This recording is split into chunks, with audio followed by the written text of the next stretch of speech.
ríkið auðvitað viktar þar mjög þungt, að þá lítum við bara vel að við erum með það í einu topp 5 sætunum árið 2005. Skuldirnar líta jafnframt ágætlega út. Við svona í alþjóðlegum samanburði, þá skuldum við ekkert svo mikið.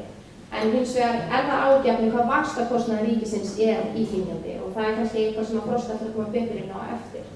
En það jákvætt í frumvarpinu, einn af þeim þáttum sem við teljum sem mjög jákvætt það áform að greiða loksins niður skuldir og jafnframt les maður úr frumvarpinu ef til þegar fjármunir koma úr stöðugleikaskattinum eða stöðugleikaframlaginu að þá verða þessi fjármunir notaðir til að greiða niður skuldir.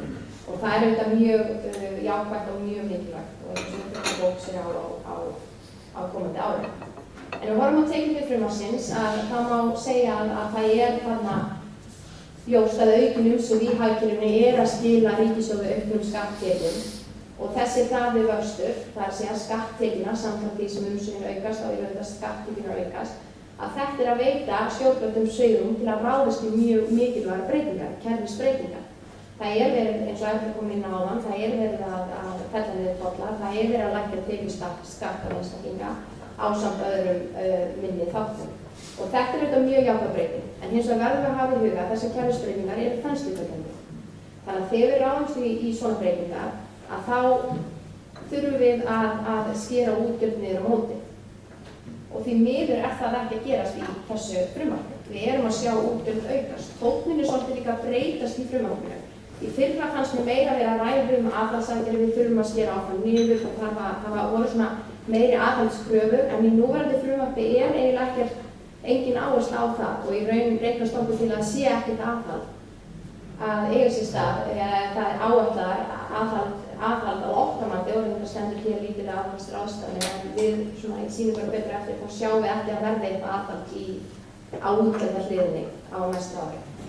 Á móti kemur þá eru framlög aukast og þetta í raun bara ný útgjöld, ný framlög og jafnframt launakostnaður að vaxa verulega milli ára. Og þessi launakostnaður auðvitað bara birtingum þess hvernig staðan á vinnumarkaði. Það alveg ljóst að staðan í dag að vinnumarkaði, horfa á vinnumarkaðinn, hann hefur gjörsamlega mistökin. Þetta bæði við opinbera markaðinn sem á einkamarkaðinn og þetta endurspeglast í hækkandi launakostnaði hjá ríkinu. En hins vegar tók ég eftir því í frumvarpinu þá ekki búið að gera ráð fyrir áhrifum gerðardóms. Launakostnaður, hann mun hækka bæði fyrir árið 2015 og fyrir árið 2016 vegna þess að þarna forsendur minni launahækkanir heldur en gerðardómur var að birta núna var að koma við núna í sumar. Og okkur reiknast til að við megum áætla að útgjöld launakostnaðar ríkisins muni vaxa líklega 5 milljarðar, þetta svona gróflega áætlað áframhaldið, 5 milljarðar 2015 og okkur reiknast til 7 milljarðar árinu 2016. En við horfum þá aðeins betra á útgjöldin. Við höfum hér tekið saman vísitölu útgjalda á hvern íbúa og þetta svona eiginlega, má segja, leiðrétt útgjaldavísitala. Við erum búin að draga frá fjármagnskostnað, þannig að þá erum við með frumútgjöld. En það sem við gerum jafnframt að leiðrétta fyrir öðrum óreglulegu liðum sem að okkar mati stjórnvöld hafa ekki áhrif á. Og þarna erum við að leiðrétta fyrir áfallnar ríkisábyrgðir, tapaðar kröfur, afskriftir skattkrafna, framlög til Íbúðalánasjóðs og svo atvinnuleysistryggingasjóður. Þannig að þegar við horfum á þessa vísitölu og þetta þá raunbreyting að þá sjáum við að það var auðvitað niðurskurður á útgjaldahliðinni á árunum 2009 til 2012. En frá og með árið 2013 þá hafa útgjöld á mann, þessi leiðrétti útgjaldavísitala, verið að hækka og nú komin svona á svipaðan stað og við vorum á árunum 2004 og 2005. Og myndin til hægri sjáðu jafnframt það sem ég hef tekið saman svona hvaða ný útgjöld hvaða ný framlög eiga sér stað eða verið áætlað árið 2016. Og þetta svona ýmsir liðir, þetta liðir sem tengjast húsnæðismálum, rannsóknar og þróun, heilbrigðismálum, sjúkrahótel, embætti héraðssaksóknara og svo fræðslumál. Þannig svona heilt yfir, við erum saman, horfum á útgjaldahliðina, horfum á tekjuhliðina, að þá reiknast okkur til að ríkisfjármálin eru því miður að draga úr þenslu og okkur reiknast til að þenslu árið frumvarpsins séu svona í kringum 38 milljarða. Og þá horfum við til kerfisbreytingarna sem eru 11 milljarðar í heild og ég vil samt sem áður ítreka að þetta eru mikilvægar breytingar og við viljum sjá sem breytingar eiga sér stað en á móti kemur þá hefðu við viljað sjá útgjöldin vera skorið niður á móti. En hins vegar eru útgjöld þarna aukast 27 milljarða. Og fyrst og fremst þessi aukning útgjalda, það að segja að hann fyrst og fremst rekin þessu aukningu til hækkandi launakostnaðar, sem auðvitað þensluhvetjandi. En við snúum okkur þá, kannski þetta voru svona hvernig við horfum á fjárlagafrumvarpið og við snúum okkur kannski horfum meira á fram á veginn og hvernig svona við sjáum þessar áskoranir framundan. Ríkisrekstri var snúið við í afgang að mestu leyti með tvenns konar leiðum. Það var annars vegar með skattahækkunum á atvinnulíf og heimili og hins vegar með frestun opinberra framkvæmda. Skattahækkanir voru hins vegar kannski sú leið sem var brúað í raun hallarekstur ríkissjóðs. Og okkur reiknast til ef við horfum frá því að niðurskurðurinn hófst að skattahækkanir 70% af þessum aðgerðum sem átt sér stað á þessu tímabili. Það er að segja 70% af þessum gatið sem við þurfum að brúa má rekja til skattahækkana. Á móti kemur að það var 30% niðurskurður á útgjaldaleiðinni.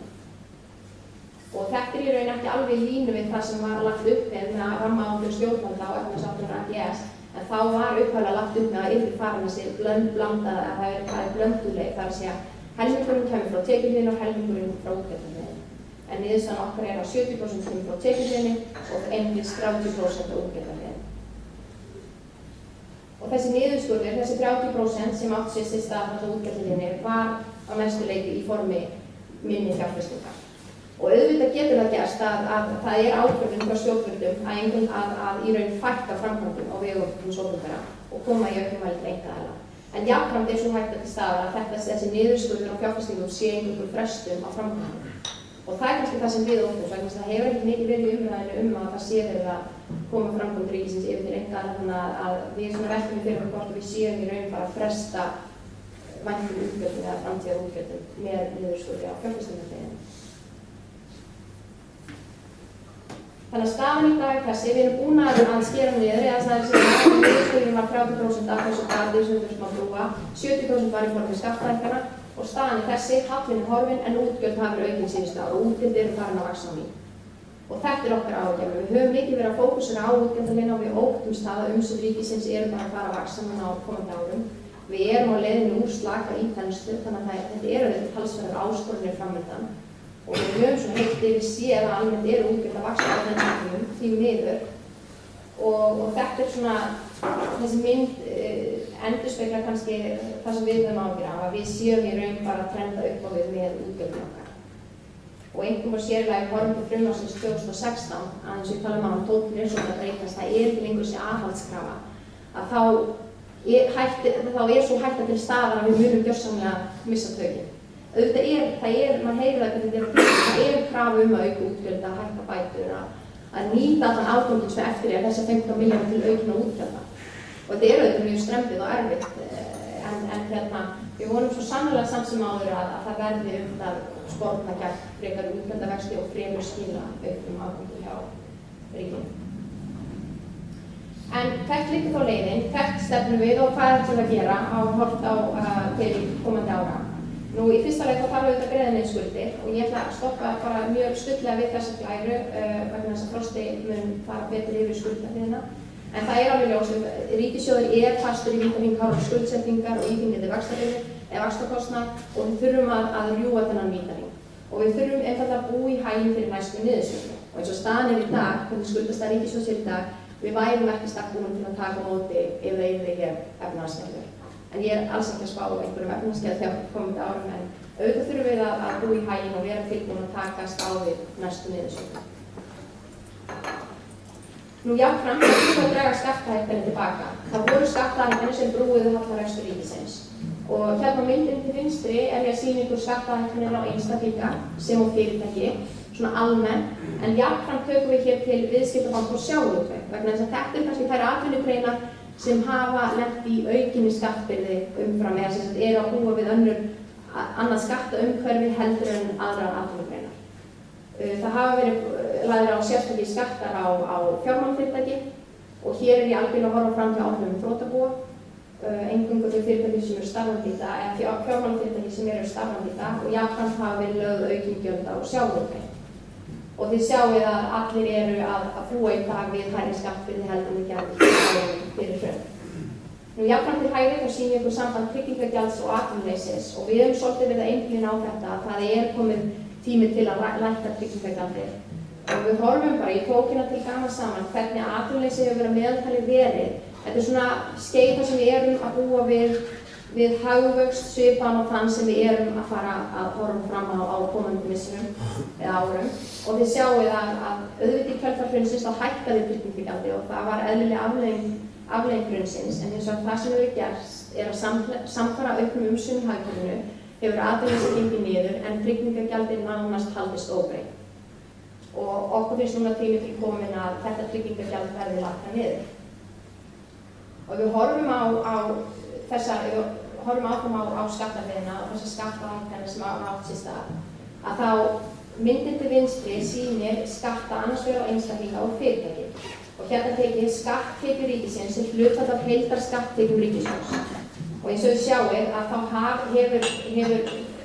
eru í raun fyrirtæki í auknum mæli eða þau fara hlutast að meira fyrirtækjum sem hlutfall af heildarskatttekjum ríkisins heldur en einstaklingar. Einstaklingar hafa verið fundað niður á við kjölfar hrunsins en hins vegar hefur skattbyrðin verið að aukast á fyrirtæki. Og okkur reiknast til út frá þessu einfalda hlutfall að horfa á hvernig hlutfallið var sem hlutfall af heildarskatttekjum fyrir hrun og hvernig það í dag á fyrirtækjunum að nýjir skattar sem hafa verið lagðir á fyrirtækin eru í kringum 85 milljarðar. Það er að segja á hverju ári eru fyrirtækin að greiða 85 milljarðar til viðbótar í tekjur til ríkisins og þetta eru þessi nýjir skattar sem hafa verið lagðir á í kjölfar hrunsins. Og hér ég ekki að horfa á þrotabúin vegna þess að þrotabúin á mínum mati kannski að það eðlilegt að taka þau út fyrir sviga heldur að horfa á þessi starfandi fyrirtæki.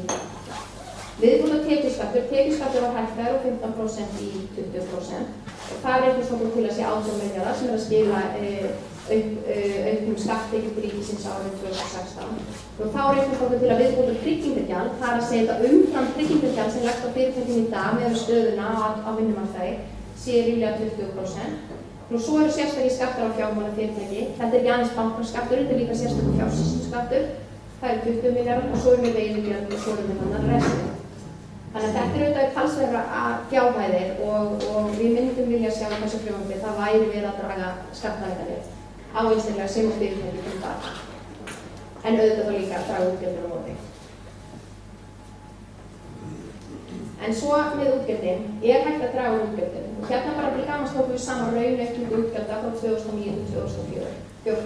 Og þetta í raun bara dæmi stofnanir eða embætti sem hafa vaxið umfram verðbólgu á þessu tímabili. Þegar við erum í niðurskurðartímabili þá eru ýmsar stofnanir og embætti að vaxa umfram verðbólgu. Og hugsanlega stofnanir sem hefðum ef til vill mátt horfa til og skera betur niður. Og þetta í raun bara dæmi þetta eru eingöngu dæmi sem við tókum til og alls ekki tæmandi listi. Og svo má líka gagnrýna hvort að eitthvað af þessu eigi ekki að vera og hefði átt hugsanlega að mætti færa rök fyrir að væri að vaxa umfram verðbólgu á þessu tímabili. Þannig að það hægt að draga útgjöldum. Þetta eru kannski lágar fjárhæðir í stóra samhenginu en þegar við tínum allt saman þá þetta skiptir þetta máli. Bara þessi listi 20 milljarðar sem hefði verið hægt að skera þetta. En þá ef við horfum fram á veginn, hverjar eru áskoranir þetta?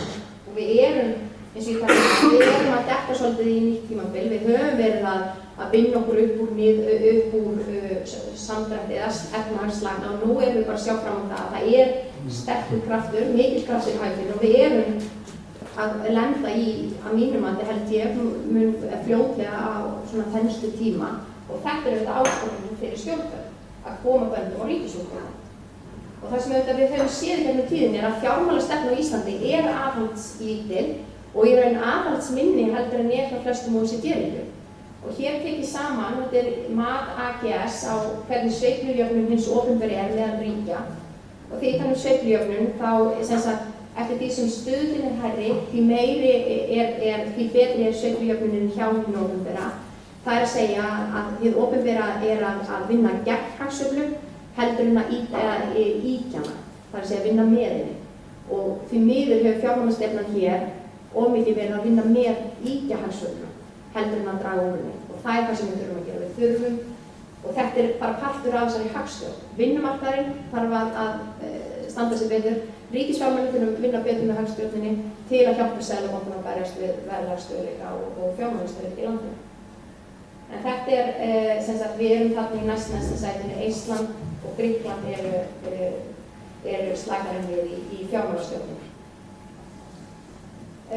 Og þess vegna veltum við fyrir okkur núna að við erum að sjá þess að jákvæða þætti í frumvarpinu, en ef við ætlum eins og að vinna áfram fjárlagavinnuna eins og við höfum verið að gera, þá stefnir einfaldlega í það að ríkisútgjöld verða meiri heldur en þau voru fyrir hrun. Og hér á myndinni til vinstri höfum við tekið saman meðalhækkun á útgjöldum frá frumvarpi til ríkisreiknings. Við sjáum að meðaltali vaxa útgjöld 2% á milli fjárlaga og frumvarpa. Þeir eru komin upp í 6% frá fjáraukalögum til frumvarps og að meðaltali hækkar ríkisútgjöld 10% frá ríkisreikningi til frumvarps.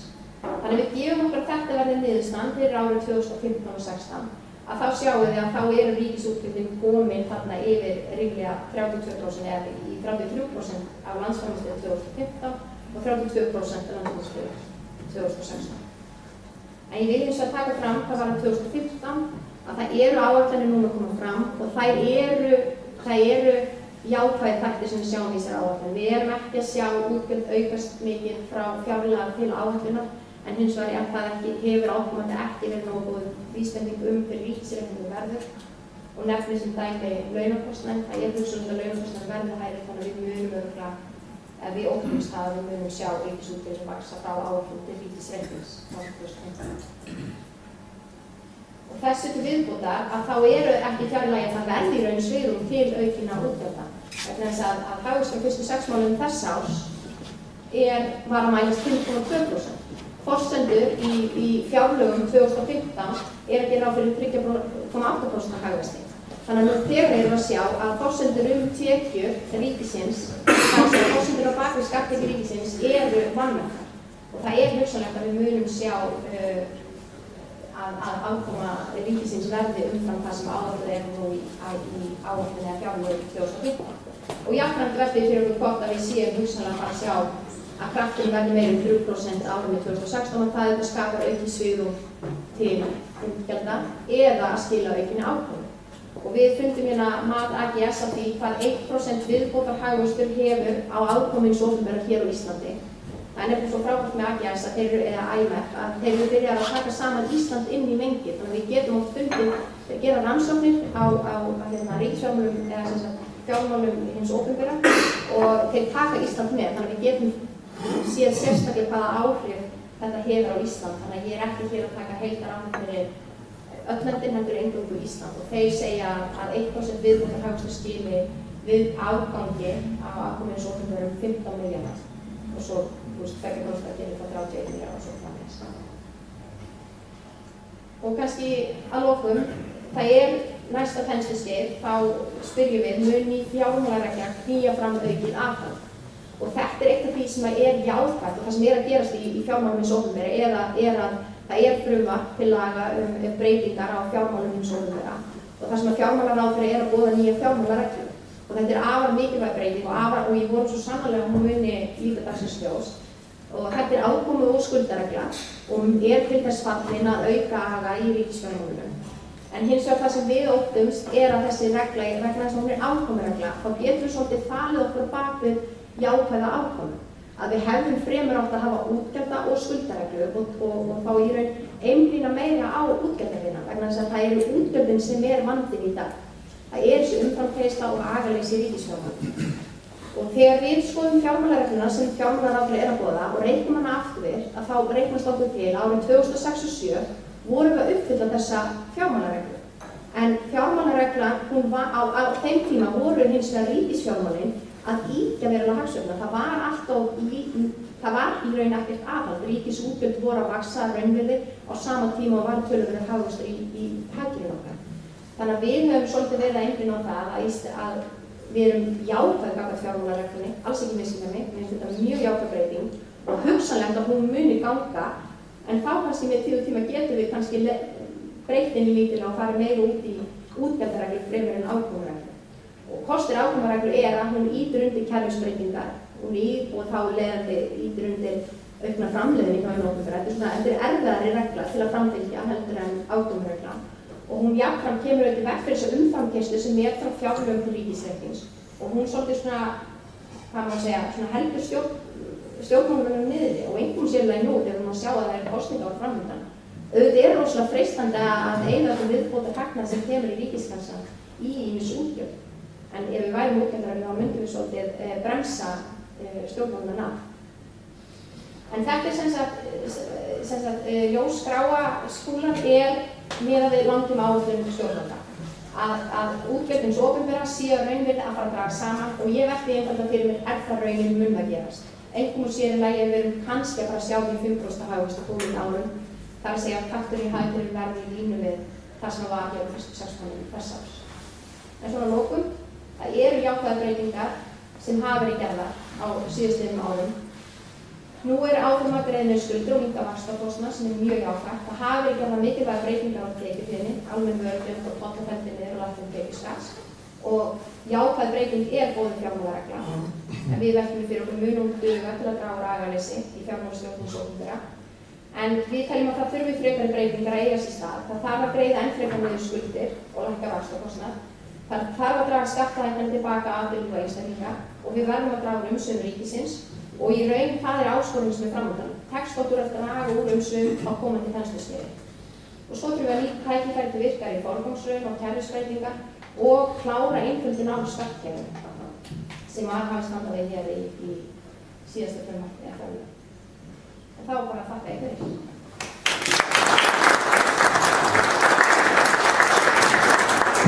Þakka kærlega fyrir Ásdís. Það pínur kaldhæðislegt að horfa á myndina sem Ásdís varpa upp hérna á skjáinn og sjá að vinstrimönnum hefur einungis tekist að skera niður ríkisútgjöld. Það fer kúrfa niður og við viljum alltaf vera báknið virðist ekkert vera að fara burt á okkar vakt. Ég held að við getum alveg tekið það til okkar. Ég ætlum ekki að segja meira það. Mér langar að biðja Frosta Ólafsson velkomin í pontu og velkomin á svæðið og úr umferðinni. Það geta allir tekið undir orð Ásdísar umferðina. Ég kom úr hjóla og gefast upp á bílnum.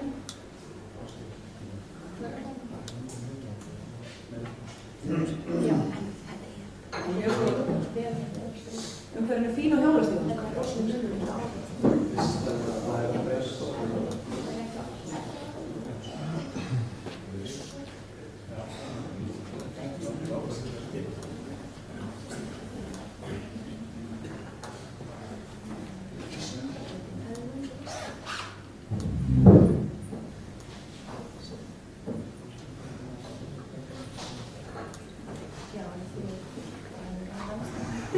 Góðan daginn og takk fyrir að bjóða mér hingað í dag. Þetta var náttúrulega mjög umstæðileg kynning á Ásdísi, þannig að ég veit líka að ég bara að segja takk fyrir mig og yfir í pall fórsumleðir. Það þetta kannski ekkert auðvelt að koma með mikið líki þessum kynningu. Til þess að vinna tíma þá ætla ég kannski að skauta aðeins hraðar yfir sögu. Það margt þarna sem auðvitað endurtekning af punktum sem Ásdís kom inn á. En ég vildi svona reyna að byggja upp svona heildarmynd af því annars vegar hvað hefur verið að gerast og hins vegar hvað við myndum vilja sjá gerast og hvernig það rímar að lokum við fjárlagafrumvarpið eins og það lítur út. Nú þessi mynd, hún sýnir ekki áætlunina, heldur sýnir hún það sem við myndum kalla svigrúmi framundan og það augljóst að það að vaxa. Þarna höldum við útgjöldum föstum og sjáum í rauninni hvernig svigrúm í ríkisrekstri eykst yfir næstu 3 ár. Og síðan bara spurningin hvernig ætlum við að ráðstafa þessum gulu reykjum þarna eftir því sem að framleiða stundir. Það útgjöld, það skattalækkanir, það niðurgreiðslu skulda. Það þá ágætt að horfa það út frá heildaráhrifum. Við erum svona að draga saman í þeim kringumstæðum sem til staðar í hagkerfinu núna. Hvaða áhrif hafa þessir mismunandi valkostir? Á okkar mati það algjörlega fyrirliggjandi niðurgreiðslu skulda besti valkosturinn á þessum tímapunkti. Það eflir langtíma hagvöxt, byggir undir kaupmátt einstaklinga, bæði beint og óbeint og styrkir efnahagslegan stöðugleika. Nú, lækkun skatta valkostur 2 og þar auðvitað þessi vingill af efnahagslega stöðugleikanum ef það farið í aggressívar skattalækkanir, sérstaklega á svona neysluhvetjandi skattstofnum. Þá hægt við því að það ýti undir hagsveifluna og geti skapað tímabundið ójafnvægi. Og svo að lokum aukning útgjalda og þar sjáum við í rauninni í kringumstæðum og þær í dag. Stærstu hættumerkin og þess fyrir utan miðað við umfang ríkisrekstrar í dag erfitt að sjá hvernig það byggir undir langtíma hagvöxt. Það þurfa þá að vera innviðafjárfestingar ef svo að vera og eins liggur auðvitað fyrir þetta neikvæðar kaupmátt einstaklinga og efnahagslegan stöðugleika. Þannig að þetta svona yfirlitskort yfir það sem við teljum að stjórnmálamenn ættu að hafa sem leiðarvísi í ákvörðunum sínum á næstu árum þegar hagsveiflan í upptaki.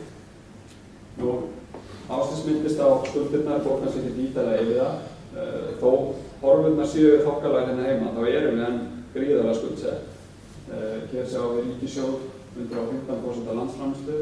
Þetta hátt í alþjóðlegu samhengi og sérstaklega við berum okkur saman við nágrannaþjóðir og það ekki síður vaxtakjörin sem eru hög á Íslandi og þetta brýst fram í þessari mynd þar sem við sjáum að vaxtabyrði hins opinbera svo þyngsta í Evrópu. Þetta auðvitað vandamál sem við þurfum að tækla og því ekki að sópa undir teppið og þar af leiðandi þarf niðurgreiðsla skulda að vera algjört forgangsmál á næstu árum. Ef við horfum lengra fram í tímann þá stöndum við þokkalega í dag hvað varðar skuldabyrði af því við erum ung þjóð. Þetta að fara að breytast mjög hratt og við getum ekki farið inn í næstu 2-3 áratugi með skuldahlutfall upp á 120% þegar hlutfall aldrara vex með þeim hraða sem við sjáum hérna. Þá þurfum við þetta sífellt færri að standa undir vaxtabyrði og vandamálið vefur utan á sig og verður óviðunandi á endanum. Þetta svona, það vantar íslenskt orð sem andheitir vítahrings, þannig að ég get kannski kalla þetta bara himnaring, en þetta það sem gerist ef við greiðum við skuldir. Lánsfjárviljandi aðila batnar, vaxtakjör batna og fjárhagslega styrkist, fjárfesting og hagvöxtur eykst og tekjur hins opinbera aukast.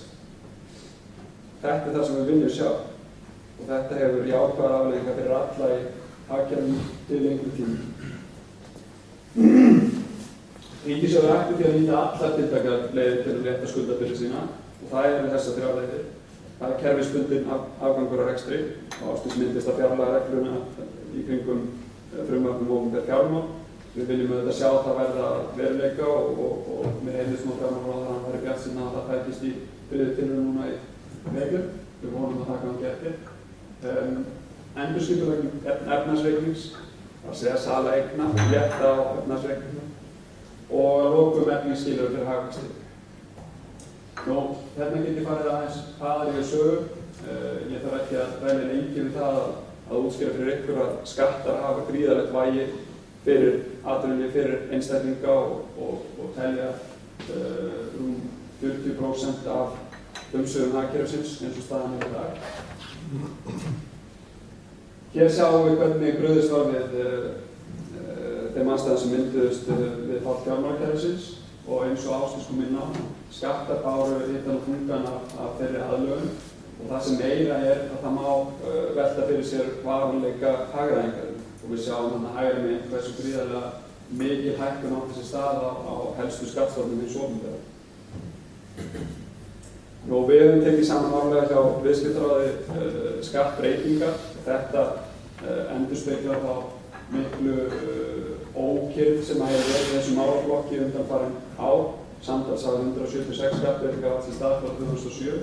Betur eru 44 af þeim skattalækkanir en það skilur eftir 132 skattahækkanir. En svona til að maður hrósi núverandi stjórnvöldum þá hefur þetta verið allavega í réttum balans síðustu 2 ár. Af hverju höfum við áhyggjur af skattahækkunum til lengri tíma? Jú, það getur auðvitað enda með því að þetta fara að standa verðmætasköpun fyrir þrifum og við teljum að það sé þegar fara að gera það.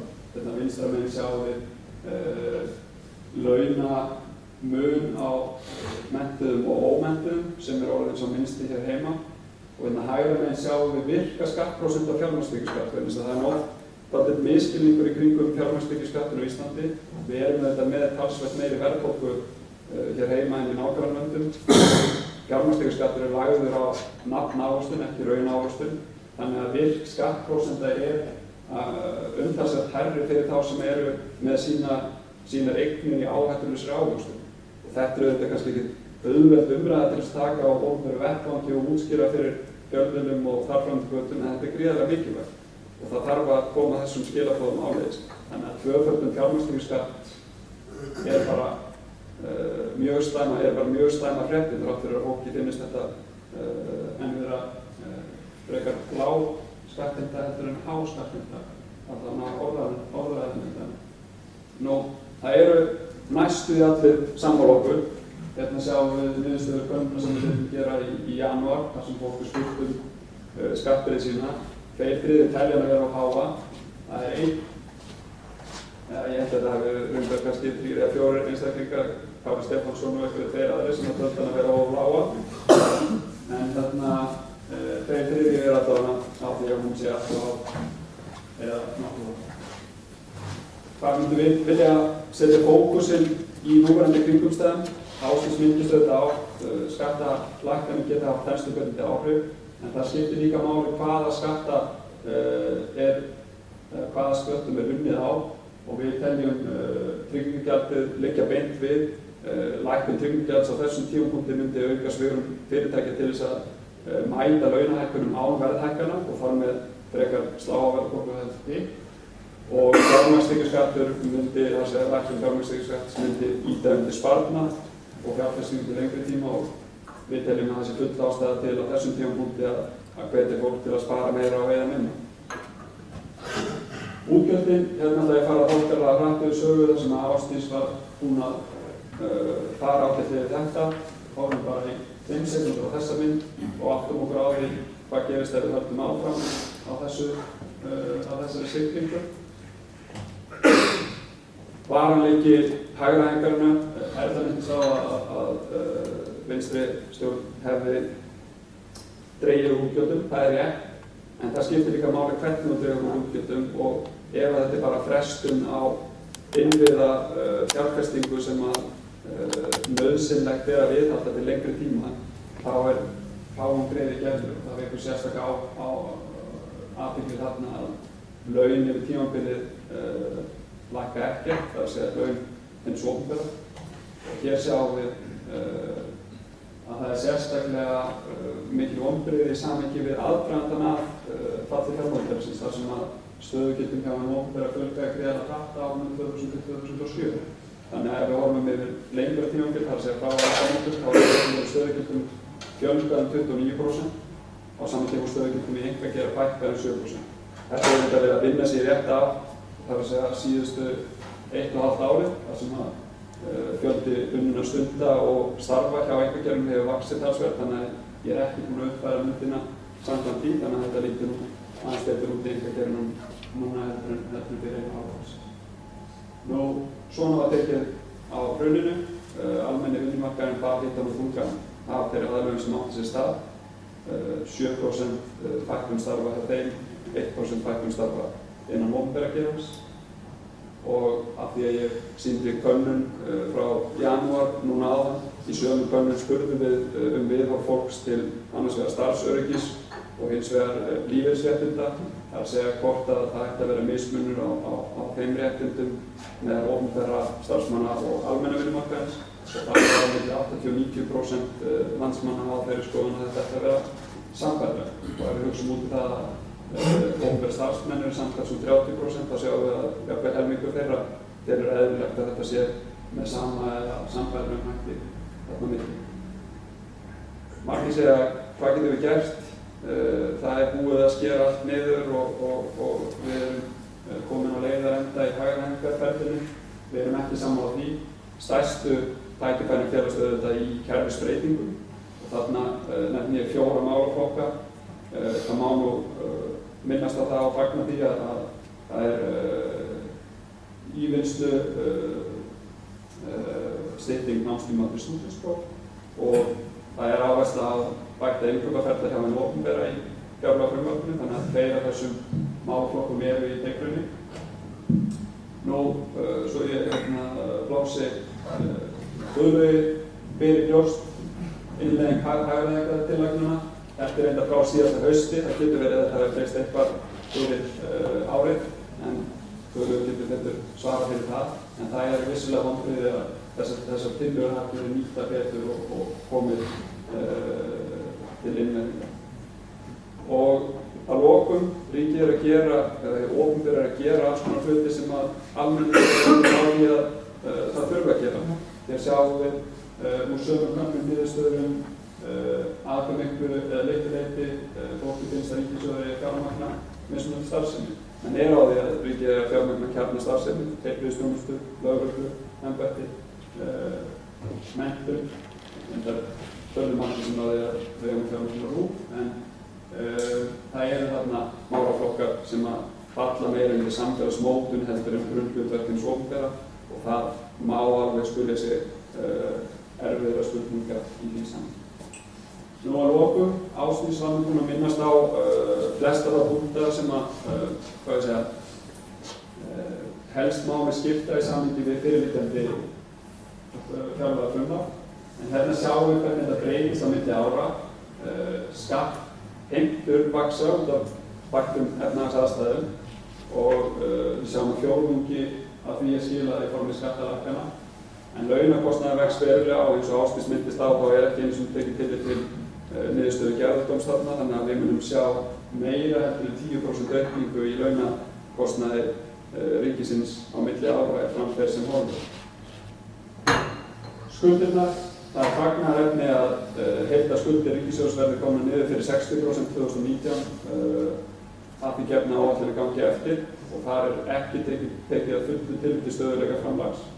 Það jákvætt að það sé stemt á sölu á eignarhlut ríkisins í Landsbankanum, það segja 30% hlut. Það jákvætt teikn á lofti varðandi ófjármagna skuldbindingar, þetta segja nýr tótt slegið þarna, svona loksins að verða vandamál sem að stjórnvöld eru tilbúin að draga frá yfirborði. En það gríðarlega mikilvægt að stjórnvöld standist freistunarvandann og nýti allt svigrúm sem stöðugleikaframlag eða skattur, þegar menn á ekki að klára sín mál, skapar til niðurgreiðslu skulda og þetta mun verða mikil freistunarvandi. Það algjörlega ljóst. Þær skattabreitingar sem eiga sér stað eru jákvæðar og tímabærar, frábærar fréttir, afnám tolla, afnám milliþreps, skilja einfalda kerfið, bæta það.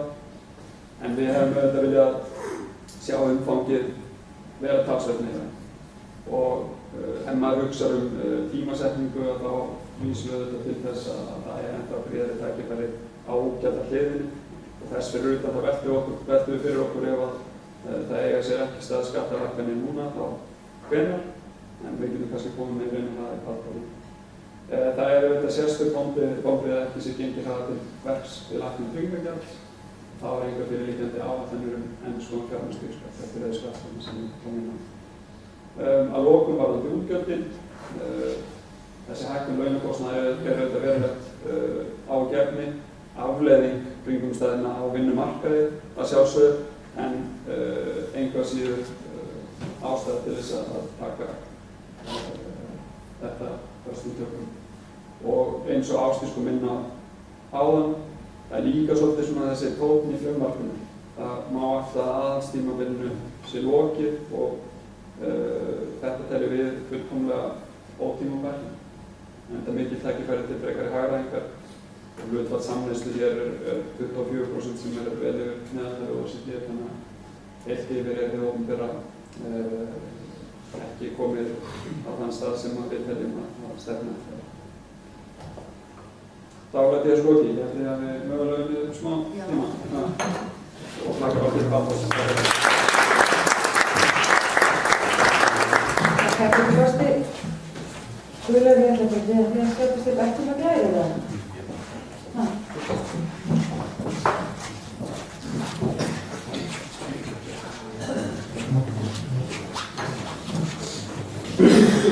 Já, góða hlutamenn, það gaman að ræða ríkisstjórnina á þessu nótum. Þetta ekki alveg umræðan sem var í þinginu. Ég held að náttúrulega einhver einasti þingmaður sem tók málsvörðu fjárveginn hefði talað aukin útgjöld. Nema svo sem hér stendur þegar komið í lokaræðina. En það mjög jákvæmt að sjá hins vegar að svona stóra myndin, hún alveg, það allt í rétt átt. Og það sem kannski mér finnst skipta þetta mestu máli að ægi að aukast og það bara kultúr í þjóðfélagi. Almenna reglan þessi við á Íslandi að ef að ríkisstofnun fer fram yfir, alveg saman hver og margar þeir nú þannig að okkur þykir mjög vættu og að sinna mjög mikilvæg hlutverki, að þá koma fjölmiðlamenn og setja hljóðnema upp í postnummer upp stofnunar sem segir að stjórnvöld sé rosalega slæm vegna þess að þau fá ekki meiri peninga. Og síðan hamast í einhver tíma þannig að þau fá meiri peninga.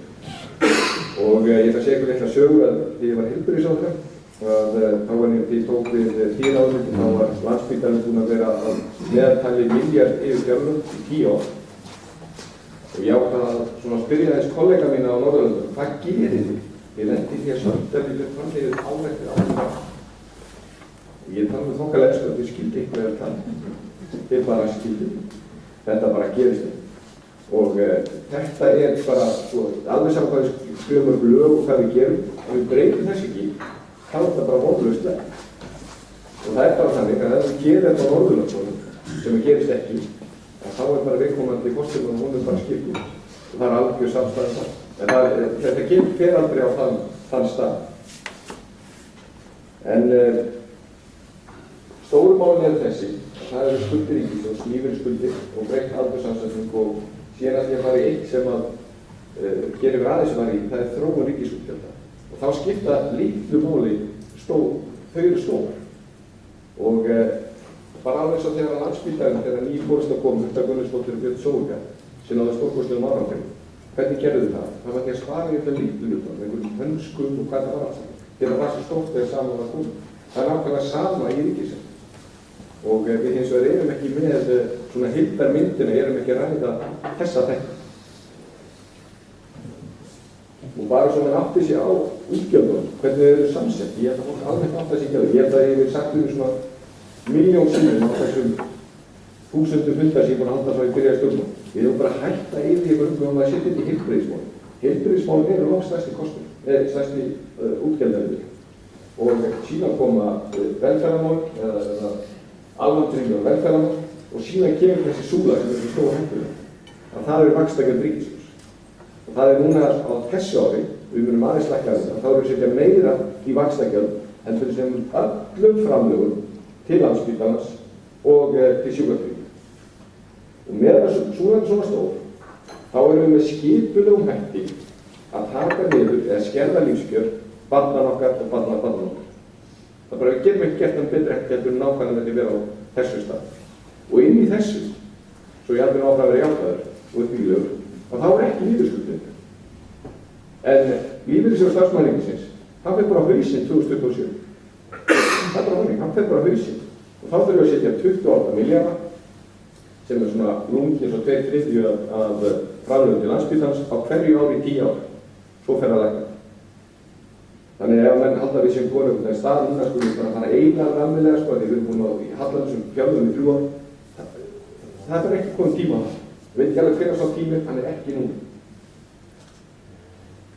Svo ekki bara að því að það var alltaf sem tunglindi því fyrir þetta, þá þekkir þessu að mjög jákvæmt. Við erum eitthvað 6 löndum í OECD sem eigum eitthvað í lífeyrissjóði og það tengist svona heildarmyndinni þó að það tengist þessu kannski ríkisútgjöldum ekki beint og það er bara ágætt að minna á það hvað gott er gert og þegar við sjáum Evrópu, sem er eins og efnahagslega risan í Evrópu, Þýskaland, hann á eiginlega bara ekki neitt í lífeyrissjóði og það mun verða pólitískur óróleiki í ESB og kjarna ESB tiltölulega skömmum tíma út af þessu.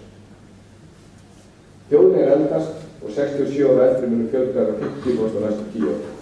Það í sjálf sem bara jákvæmt. Það er bara fyrir höndum og þetta er bara alltaf á réttu leið. Þessi mynd, þessi gula súla þarna, kannski sýnir hvað við munum sjá mikla breytingu í þjóðfélaginu. Það er stór breyting þegar að við erum bara með lágt hlutfall af 60 ára eldri sem verður stærsti hlutin á tiltölulega fáum árum. Það er bara mikil breyting í okkar þjóðfélagi.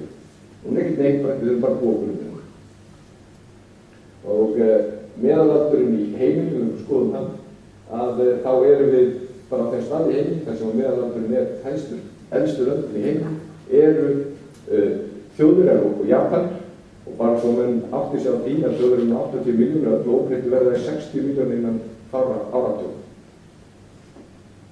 Bara að þeir menn átt að tala nýja landsbyggðar með þörfum á honum og slíkt, mér finnst þessi súla sína það best. Það er þannig alveg, þetta eru aldurshóparnir, upp í 20, svo 20 til 40, 40 til 60 ára. Þeir þurfa ekkert á meiri legurým að halda á spítalanum. En það er 60 ára, það er þjónustan. Og þetta þýðir ekki bara einhver legurým á spítalanum. Við þurfum að byggja annan sambærilegan spítala öllu óbreyttu fyrir hjúkrunarrými fyrir fólk, en það er eldra fólk sem er á hjúkrunarrými. Þannig að það liggur alveg fyrir að við erum að horfa hérna á stóra útgjaldaposta. Ég hef ekki að fara í það ekki hérna á öðrum fundum, ekki að fara í það við þurfum að fara í fjölbreyttari þjónustúrræði og ekki að vera átt að heimahjúkrun og ýmislegt slíkt, af því við höfum ekki efni á að gera þetta með þessum hætti og þurfum ekki að gera, við getum með öðrum hætti. En bara sem mann átti sig á myndinni, þetta er bara, það eru gríðarlegir útgjaldapostar þarna. Síðan að ég nefndi litlu útgjöldin og forgangsröðum.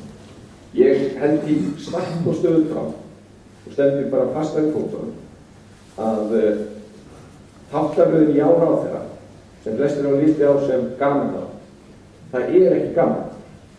Þetta er heimildarmál. Kerfið virkar svona. Þú fær miklu meira út úr því og horfa á ráðherra og sjá hvernig samtöfum þar heldur að fara í náðu stjórnmálafræði í HÍ og að hafa áhuga á annar borð á því hvernig kerfið funkar og það er mjög svolítið annað í háskólanum sem það er ekki feint.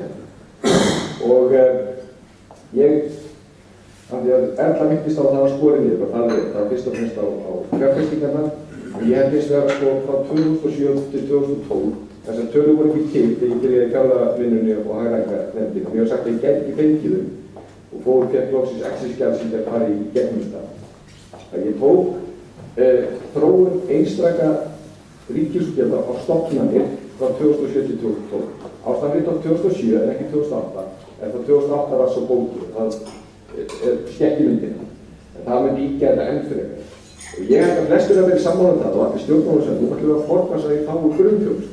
Gríðarlega mikið samdráttur á tekjum og nú ætlum við að setja í grunnþjónustu og það er annað eiga sig. Og meðaltalshækkun í fjárlögum þessum tíma voru 30%. Ég ætla bara að fara hrætt í þetta. Fyrst þá fara í allra hægt að nýja ríkisútgjöld og við erum búin að gleyma flestum þess, einhverjum kosningar við stjórnlagaráðs og hvað það var og landsdómur og ýmislegt af það. Þetta eru 7,2 milljarðar og ég held að við erum flest sammála um það að það er betra að setja eitthvað eftir frekar í tækjakaup og landsspítalanum heldur einhver ríkisútgjöld sem engin mann og einhver má ekki skipta. En yfir 100% þá er eiginlega ekkert að grunnþjónustu. Ég ætla ekki að lesa þetta alltaf. Það er engi grunnþjónusta sem er þannig. Og ég vek aðeins á því og þá erum við komið í ráðherra. Það er ýmisverkefni utanríkisráðs 287. Þegar við komum á fjárlagakerfið og það var búið að hætta við ESB-umsóknir, ég ætla ekki að ræða ESB-málum. En það var búin að bókfæra það einhvern milljarð. Þannig að fyrsta spurning okkar var þessi, getum við ekki sparað nú í utanríkisráðstöðuna því að við erum hætt í þessu ESB-umsóknir? Nei, ákveð ekki. Og það er ósvæðið að penna í þetta. Það var svo mikið samleik í þessu, þannig að við vorum eiginlega að gera hluti sem við hefum kortið að gera. Já, svona er kerfið og það er ekki verið sparað þegar við hættum við ESB-umsóknir. Það er ennþá krafan bara aukið framlög til utanríkisstjórnar. Og það sést að hverfa að þetta gengur ekki. Og síðan erum við þarna með ýmisönnum mál, ekki eru ennþá komin í grunnþjónustu. Jafnréttisstofa, þetta má hækka 94%. Og ég sé lektor í háskólanum og frétt og segja að þessi stofnun hækka niður 30%. Það sem við þurfum að gera, hvað eru viðkomandi stofnun að gera á ákveðinu? En þetta sést ekki í fjárlögum, vegna þess að þetta eru markaðar tekjur. Markaðar tekjur kom ekki að himnum á, það er eitthvað sem við ákveðum, gjöld sem var beitt í stofnunina, en þú sér það ekki í fjárlögum. Þannig að þú sér þetta ekki nema sér ríkiseignir og bera saman ríkiseignir milli á. Þegar við erum að tala um opinberu fjármál, það var ekki síst mikilvægt að við erum að afleggja markaðar tekjur í því frumvarpi. Og síðan held ég áfram með þetta að fyrstu, til dæmis heilbrigðisstofnanir sem komin, það eru eftirlitsstofnanir. það Lyfjastofnun og Landlæknir. Það fyrstu stofnun sem dettur, það hæstu framlegg, það yfir 50%. Þegar við förum í heilbrigðisstofnanirnar þá verður að koma þarna Suðurlands og Suðurnesja sem rétt yfir meðaltal. Og síðan kemur Landspítalinn, hann vel undir meðaltal. Síðan ríkisstjórnarnar sem ég ætla ekki að fara nánar í. Þetta hins vegar verið forgangsröðun eftir þessi ríkisstjórn tók við. Það til dæmis bæði með, ef við tökum bara Landspítalann, það alveg samkvæmt að tökum launavísitölu eða verðbólgu, að við erum alltaf að setja miklu meira í þetta, alveg samkvæmt að við erum. Sem áhugavert, ég held að flest ykkar hafa heyrt, að við höfum verið að skera niður bæði til heilbrigðismál og landsbyggðum, sem sýnir hvað umræðan ofsalega skött og umstöðu. Þannig að þegar kemur á síðan sparnaði, hvernig þetta að spara, þá verðum við að fara í forgangsröðun. Við komumst ekki og við verðum að falla í vitnum og sem þurfum við að gera þetta. Og ef við erum að gera, hvernig getum við gert það með sem hagkvæmasta hætti? Og við náum ekki árangri því nema umræðan farið nátt. En hún svo það svo langt í frá að hún sé það. Það gríðarlega ánægt að sjá það. Við erum nátt í, og það grundvallaratriði með að segja að við viljum fara á sama stað og löndin í kringum okkur. Það gerist ekki nema með aðeins. Og ægið þýðir að það ekki ásættanlegt og það skiptir engum máli hvað ríkisstofnun heitir. Það ekki ásættanlegt að fara fram. Það bara ekki boðið. Og það snýr ekki bara að einhverjum stjórnmálamönnum eða ráðherra. Það verður að vera að krafa almennings og fjölmiðla sem kannski öðru. Útgjöld. Þetta einfaldasta máli. Við erum ekki sammála. Er það ekki svona sársaukaleg sparnaður? Það bara ekki framkvæmt. Það stefna, það búið að taka endalausar skýrslur. Nýlega kom mjög flott nefnd frá fjármálaráðherra sem fór nákvæmlega og var að benda á það sem allar heilar hafa gert og segja hvað við getum sparað mikið. Það ekki einu sinni boðið svona einföldustu hlutir eins og rafmagn og sími. Það sem við gerðum í fjármálaráðherra sem aldrei gert áður meirihlutann, við sendum fyrirspurnir hvert einasta ráðuneyti og viljum fá að vita hvernig að bjóða út á aftur. Mín skoðun þessi og ég vil fylgja því eftir og að ef að stofnun býður ekki út, þá bara lækka framleiðið. Hún augljóslega með of mikið pening. Bara hún takk ekki svona bjóð út. En við skulum sjá hvernig það við skulum sjá hvernig þróun verður.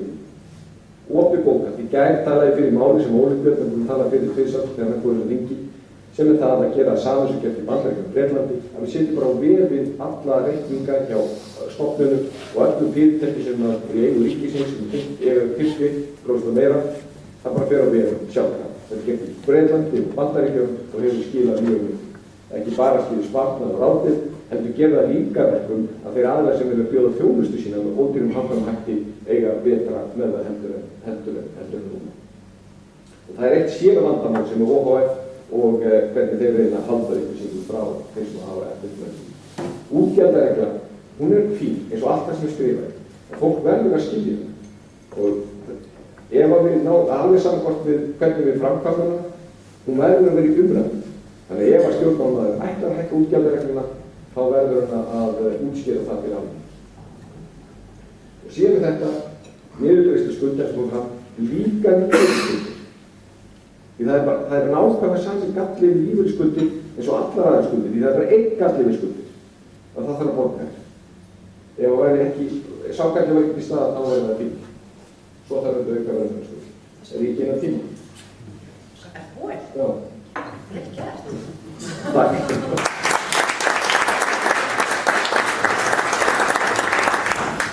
Ná langar mig að biðja ykkur að koma upp í pallborðið, Frosti og Ásdís og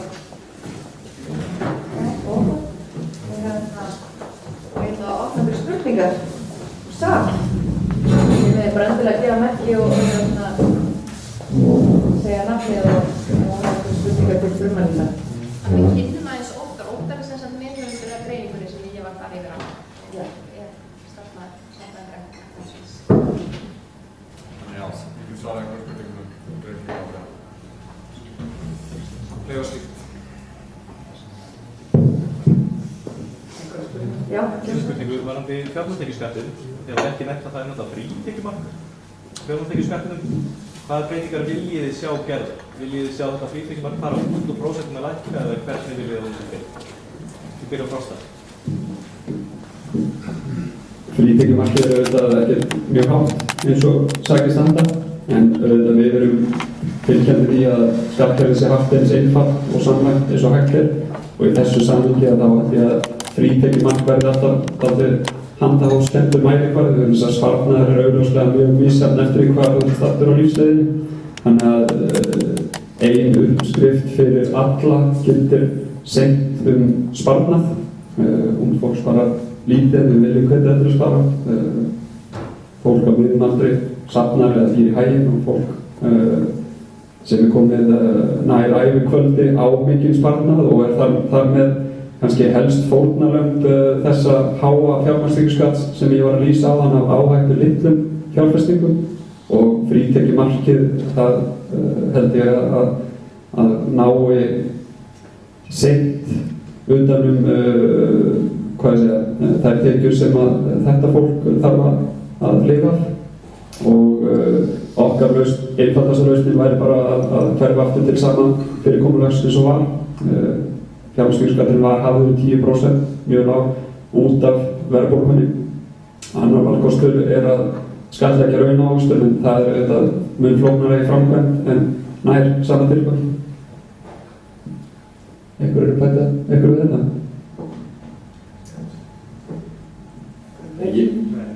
Kjörnsvöld. Góðan daginn, takk fyrir góða fundi í Ragnar Jónsson. Varðið skuldir þetta, þá er þetta nokkuð borðleikjandi og frekar augljóst held ég öllum að það er að leysa þetta mál mjög einfaldlega með því að selja eignir ríkisins. Það var að greiða upp skuldir og greiða 70 milljarða ári í næstu ára.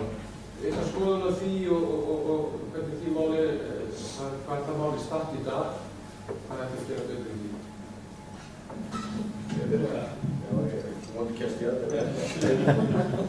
Við erum auðvitað mjög fylgjandi því að þessi leið sem farin, eins og kom inn á þetta eru 3 leiðir sem við höfum til sem greiða niður skuldir, að skila afgangi, að selja eignir og efla hagvöxt.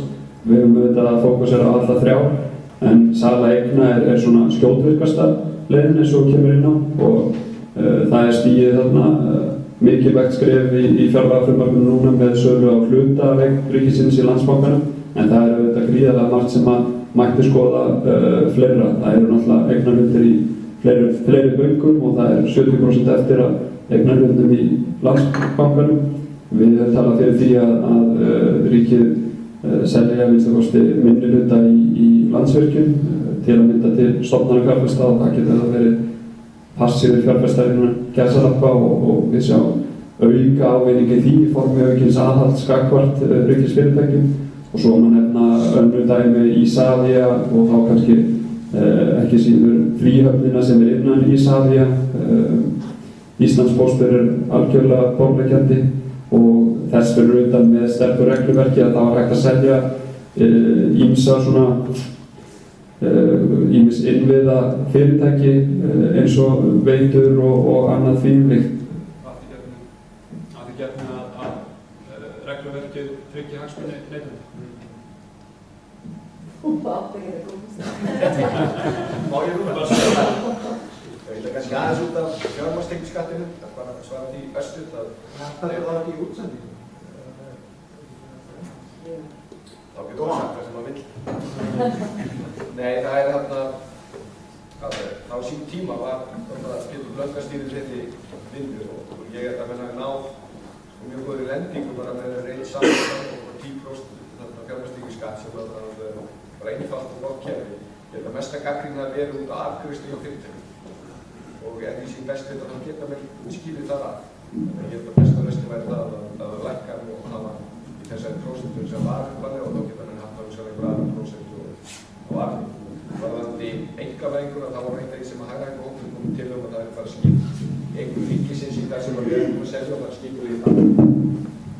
Já, varðandi einkavæðinguna, þá var það eina tillögum hagræðingahópsins að við myndum, það er farið þá vinnu að skipta eign ríkisins. Það var fyrst þess að við ættum að selja, annað þess að við ættum að selja þegar betur stendur á af einhverjum ástæðum sem geta verið, og annars er náttúrulega að fara að láta í friði og samstæða það. Og þegar kemur að selja þá er alveg að nóg að taka. Ég held að því að Frosti nefnir flugvelli, ég held að við séum fáum flugvöllum í þeim löndum sem við berum okkur saman við sem til dæmis í ríkiseigu. Fjármálastofnanir eru augljósdæmi og ég fór nú lítið í það sko, við erum að setja til dæmis sko, setja núna í Íbúðalánasjóð sko 50 milljarðar króna sem sama uppfæði eins og byggja nýja Landspítala. Og það er svona þegjandi og hljóðlaust, þetta eru gríðarlegir peningar og það sem meira erum við ekki þurft að gera, þannig að það er svona öfug uppgaf, við höfum verið að fjárfesta í húsnæðisbotnum og annars að þurfa þess og það er ekki góð leið. Síðan varðandi orkufyrirtæki sem er mjög viðkvæmt mál, þá held ég við séum sammála það að fenginni reynslu að það sé ekki skynsamt að skattgreiðendur beri alla ábyrgð á áhættu fjárfestingunni sem að það er í gangi, sem til dæmis eru nýja virkjanir. Og því skyldi sko fyrirtæki með ábyrgð skattgreiðenda að taka alla þá áhættu. Það er ekki nægir að hleypa aðilum að því og af augljósum ástæðum. Bæði myndu náttúrulega njóta ávinnsins gegnum þess verið lífeyrissjóðir sem þurfa líka langtíma fjárfestingu eða svona ávistun að halda. En á sama tíma þess að létta á áhættu skattgreiðenda sem alltaf mikið út þegar. Já, bara eitt varðandi með vaxtakostnaðinn. Þá auðvitað, við erum hugsanlega bara fljótlega lendi á ákveðnum lúxusvanda. Það er að fara að streyma 450 til 700 milljarða í formi stöðugleikaskatta eða stöðugleika framlags. En gallinn við það og þessa umræða sem hefur verið að halda alltaf við sem bara að greiða alltaf skuldir okkar niður þessum peningum. Og þar leiðir bara að vaxtakostnaður ríkisins muni falla verulega. En sko þeir sem eru eigendur eða stórhluti á þessum pening í höndum þrotabúa sem óvirkt peningamark. Og það stendur bara í greinargerðinni að niðurgreiðsla skulda muni ekki eiga sér stað nema með þá ráðlegum frá Seðlabankanum og þeir vilja alls ekki sjá virkt peningamark aukast því það hefur verðbólgu áhrif. Þess vegna, þegar maður horfir svona á skuldir ríkisins, þá eru auðvitað 390 milljarðar vegna greiðsluhalla ríkissjóðs. Og þetta eru bara skuldabréf á markaði, ég eigu lífeyrissjóð og aðra, þetta er virkt peningamark. Þannig ef við ætlum að greiða pening þeirra, þá þurfa þeir að fá aðra fjárfestingar til að greiða á móti. Og þess vegna held ég að tækifærin í eignasölunni, út af þá getum við greitt meira niður á þessum pening, út af þá geta lífeyrissjóðunni í staðinn fjárfestingu því það sem ég óttast með þetta stöðugleikaframlag er að við verðum svolítið svona, þurfum að vera með þetta stóra hluta sem pening á biðreikningi. Þannig að mér skemmtir mitt svolítið tækifæri til að horfa í þessu samhengi að við þurfum húslega að selja eignir á móti og þar alveg ná að draga vaxtakostnaðinn meira niður en ella. En ég samt með að það eru auðvitað einhver hluti af skuldir ríkissjóðs sem við munum geta greitt niður leið en stór hluti samt sem að verður að bíða betri tíma nema til eignasölu komið. Bjarni myndist á hérna á fundi á laugardaginn að hugsa færi framlagið inn á lífeyrisskuldbindingarnar, að einhverju leyti. Það er náttúrulega bara mjög jákvætt og eitthvað sem þarf að horfa til eftir uppvænt nákvæmlega. Ég var kannski laumur í spurninga því að þú komst inn á anstíðsvarandi að munin á milli fjárlaga frumvarpsins og svo ríkisreiknings annars vegar sem er upp á 10% sem er svolítið mikið og Guðlaug fjallar mjög mikið það eins og í Svíþjóð og þar ertu bara læstur innan rammans og ef þú ætlar að færa fjármuni á milli innan málaflokks þá er bara hægra innan málaflokksins. Og þetta er eitthvað sem maður myndi vilja sjá hérna á Íslandi að þá er bara ramminn þannig að hann væri óbreytanlegur og þú þyrftir þá að hægra. Það er engin svona krafa í kerfinu í dag að menn hægraði á sínum stað, þetta fara þeir bara alltaf fram og þetta fyrir einhvern veginn vera að koma upp í 10% sem er svolítið mikið. Hvernig er þetta svona í samanburði við önnur lönd? Takk fyrir það. Sko við höfum reyndar bara horft á þetta frá Íslandi, þegar við höfum ekki horft á frá öðrum löndum, en það var einhver mjög áhugaverð pæling að gera. Þetta er ótrúlega reglulegt þegar maður skoðar bara þessu þróun, við tókum þetta aftur til 95, þá er þetta bara, ég held að fólk svona bara viti að þetta gerist. Það er svona, það sveiflast ekki fram í, við skoðum bara saman þensluskeið og samdráttaskeið og þetta er að gerast á nokkuð svipuð þróun eftir í saman hvort það er þess að það er samdráttur. Þannig að þetta er bara svona viðtekin venja, virðist vera, nema náttúrulega að það sé eitthvað að breytast núna. Þetta hafa margir svona ætlað að taka á þessu. Þetta skilur þessu kannski komin í stóri munurinn er þessi og það er alveg sama hvað við skrifum og hvað við samþykjum þannig að það hafa alltaf tilgengur eins og í fjárlögunum og getur komist fram í því að það er svona sátt það. En í þeim löndum sem við berum saman við aðeins skoða Svíþjóð Það eru náttúrulega mörg lönd sem ná góðum árangri, eins og ég náttúrulega einstaklega góðum árangri. Það er miklu betra bara að skoða eitt dæmi í staðinn fyrir möguleika hendur til þess að fara í samanburði hvað það var. Þá er það þannig að þú ert viðkomandi ráðherra með stærri potta og hefur þá tækifæri til þess að taka á því alltaf kemur uppvöðu. Þannig að hann er bara með meira og hann getur þá fært á milli og í Svíþjóðurnar framkvæmdist sú að þú með fjáraukalög tvisvar á ári, ekki til þess að þessu viðhorfnóta til þess að bæta í, heldur til þess að færa á milli. Og það er bara, en þetta snýst svona ríkisfjármálamenningu og svona viðhorf okkar til þess. Og síðan er það bara, það er auðvitað næstu í allt, en það skilur bara stórkostlega náttúruhamfarir sem menn geta séð til. Menn geta séð þróun á útgjöldum til heilbrigðismála eftir aldurssamsetningu og svo framvegis með ótrúlega nákvæmum hætti. Þannig að okkur er ekki vorkunn að gera góðar áætlanir, en það vantar þess að við ekki fórum að gera. Það eru tvær spurningur út í sali til að beða Halldór. Ok, tökum alla spurningarna og svo lokum við í pallborðinu. Kjörsa Halldór? Já, takk fyrir þetta. Þið nefndu lögum opinber fjármál í fjármálareglunum. Ég velti fyrir mér hvort að þið hafið kost útreða hvað þið teljið að sé framöndan í því. Þið nefndu þetta að þessi útgjaldaregla þetta mætti vera meira fyrir skuldum og slíkur. Nú lögum opinber fjármál gera það verðum að nú verður ríki og sveitarfélög til skipti þurfa að vera innan miklu nána saman. Nú er bara lögum skipta að þurfa að vinna saman. Það var reyndar eftir að koma þessi í og með hluta sér ekki en það mun takast ekki tíma. Hvaða áhrif haldi þetta að það hafa? Nú eru sveitarfélög búin að vera með þá fjármálareglum nokkur ár að skuldir þeirra mega ekki fara yfir 150% af tekjum. Og þetta sér maður fyrir sér í framtíðinni að þegar það er búin að því niður og þá verður þetta skuldahlutfall lækkað. Þetta er sömu lögum 110%, ekki 150%. Hvaða áhrif haldið að þetta hafa? Þannig að þið stúdera það að ríki og sveitarfélög muni fylgjast meira að, mun það til meiri aga og að okkur takist frekar út af þessum lögum að ýkja ekki hagsveifluna heldur að vinna gegn. Það var síkjandi ég, við langarum bara að spyrja það er nokkra leið til þess að fólki líða vel varðandi launaumslæði, það er þetta að veita fólki aðeins að fólki lánsfér og það er lána saman tíma, eða því á sama tíma og það er hagsveifla, svo það er að borga. Það er að lækka skatta, það er að auka kaupmátt til aðeins lengri tíma, ofta hefur kannski ekki skatt og virðistakir og fjórða leið er þessi íslenska leið að segja alltaf ósjálfbærar launahækkanir. 20% á 5 tíma fresti og stundum að hægna þjóðsátt sem þetta leiðir. Hvaða ráð eru til að útgjöldin varðandi fjárlögin? Ég myndi segja að útgjöldin stofnana, ég er ekki alveg eins vegar áhugjað því einfallega vegna þess að við erum komið út úr svona óbúðslega mikið í þessu. En varðandi launahluta, þetta er algjörlega ósjálfbært. Það verður að semja kaupmáttaraukningu yfir lengri tíma. Hvaða ráð er til því? Það reynir við búið. Erlendur Magnússon, þegar fjallar svolítið vaxtabyrði hins opinbera og opinbera skuldir og svo sem réttilega.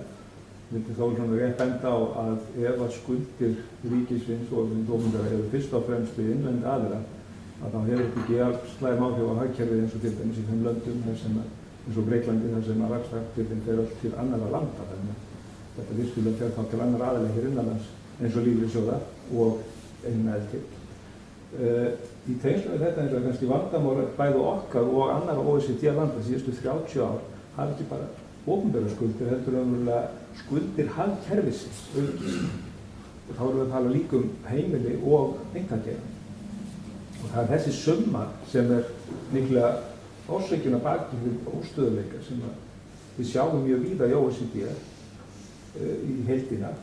Og þess vegna er eiginlega svolítið slæmt að taka bara hér opinbera eins og við vitum að við verðum að reyka þá viðskiptaafgang ef við ætlum að lækka nettóskuldir. En það er brúttóskuldina sem er orðið vanda.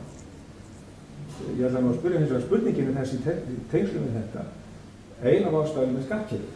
Skattkerfið umbönar fyrirtæki fyrir að skulda en ekki fyrir að nota eigið fé. Skattkerfið umbönar einstaklingum fyrir að skulda en ekki fyrir að spara. Og spurningin þessi væri við tilbúin í struktúrbreytingu til dæmis þar sem að fjármögnun fyrirtækja verður hreinlega tekin út úr skattlagningu þeirra og rekstrarhagnaður skattlagður og þá vissulega með lægri skattprósentu heldur en í dag til þess að losna við þessar skekkju sem felst í skulda á móti sparnaði sem aftur er svo að blása út hagkerfið alveg á óþörfu. Efnahagsreikningurinn stækkað langt umfram verðmætaaukningu á Vesturlöndum síðustu 30 ár.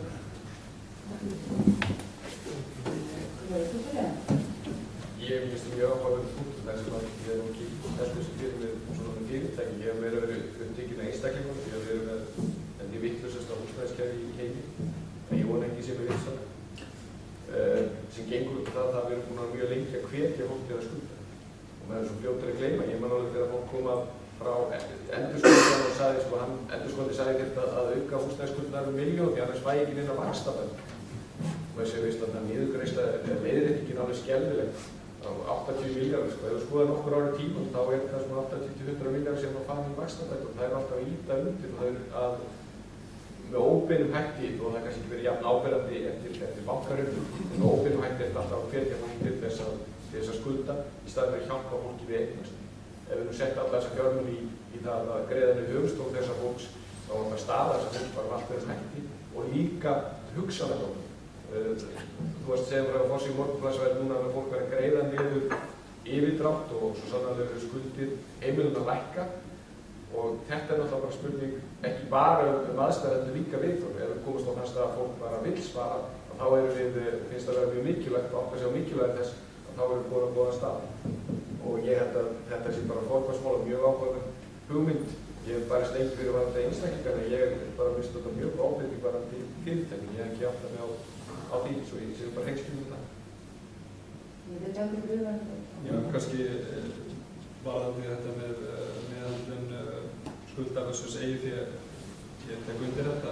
Það er aukljós hvati til skuldsetningar með núverandi fyrirkomulagi og full ástæða til þess að endurskoða það. Í tengslum við fyrir 2 spurningarna frá Halldóri og Magnúsi þá held ég að það sé áhugavert að velta upp þessum hlutum í kringum útgjaldareglurnar. Ásdís kom aðeins inn á þetta sínu erindi. Ef útgjaldareglurnar ganga út á nafnvöxt útgjalda í staðinn fyrir raunvöxt útgjalda, þá er hægt að ná ávinningi í vinnumarkaðssamhenginu líka. Þess að ég held að það sem er stærsta hindrun núna, fjármálaráðherra sagði á fundum daginn að þetta vinnumarkaðsmál væri svolítið svona eins og sagan Einar Ásgeir, að það segja allir, já, við þurfum að laga þetta, við þurfum að gera þetta, en ég ætla fyrst að gera þetta. Og svo þegar Einar Ásgeir var að sofa, þá var alltaf, já, ég er að fara að sofa, ég ætla fyrst að fá mér 1 mjólkurglas eða hvað það var. Það þarf eitthvað mjög sterkt signal til þess að merki á vinnumarkaðnum til þess að stýra heildarvæntingum í einhvern farveg og fá menn til þess að átta sig á því að þetta fyrirkomulag er ekki gangað upp. Þorsteinn kallar nú stöðuna á vinnumarkaðnum þannig að hann sé í öryrkjum en kannski verða kallar á það, ég manna ekki. Þetta er augljóslega ekki að virka.